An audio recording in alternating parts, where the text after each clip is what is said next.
Hey, welcome back. Let's talk about solutions a little more.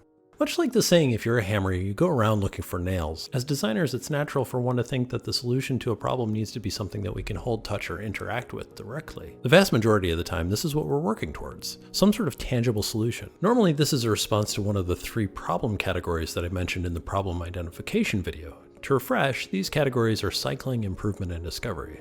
Let's go over these one more time. Cycling problems are profit and investor driven and often end in surface styling, new colorways, and extraneous details that don't answer a truly bigger question. Case in point, there'll always be a new phone, a new toaster, and whatnot. Improvement problems are usually products that are out in the market that answer some sort of problem's request, but are sort of put together quickly and don't really answer the deeper problem. And finally, discovery problems have the most room for insight and innovation. These are the type of problems that wind up yielding a system change or a disruption product or an entirely new product category.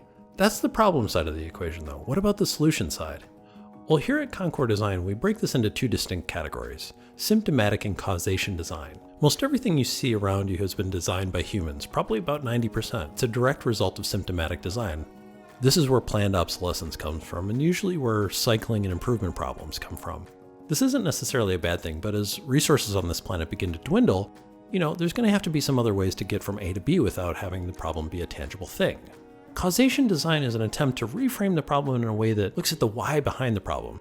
Take, for instance, Jeff Giles, who lives with ALS. Jeff eventually had the unfortunate issue of losing significant dexterity in his hands, which made opening doorknobs incredibly challenging. Jeff notes that sometimes these stupid solutions stare us right in the face, and we just don't recognize them, and this can be just as true for the experts we invite to help.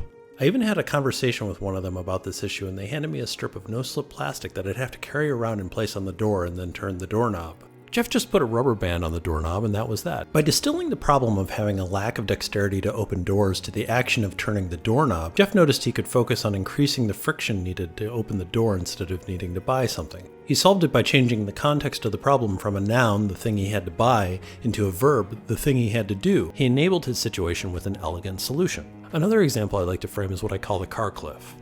Let's pretend there is a road, and this road eventually terminates towards a cliff. Symptomatic design would say, well, let's just reroute the road or build a ramp that leads down from the cliff, or we build infrastructure that has standby ambulances to carry everyone away who drives off the cliff. Causation design would simply solve this problem by asking the question, hey, why don't we put a warning sign that says, warning, cliff ahead? By reframing the problem in question, you can often save time, money, and human power on your solution that will lead to more time to deal with other pressing problems. I'm certainly not implying with all of this that every solution needs to be a causation-based solution, but by asking the question and taking a serious moment to think about the needs beforehand will often yield surprising results. I'd love to know what you think of assessing whether or not a solution needs to be a tangible thing and how you've solved for this in the past, knowingly or possibly unknowingly, and then retroactively said, hey, that was smart. Thanks so much and see you next time.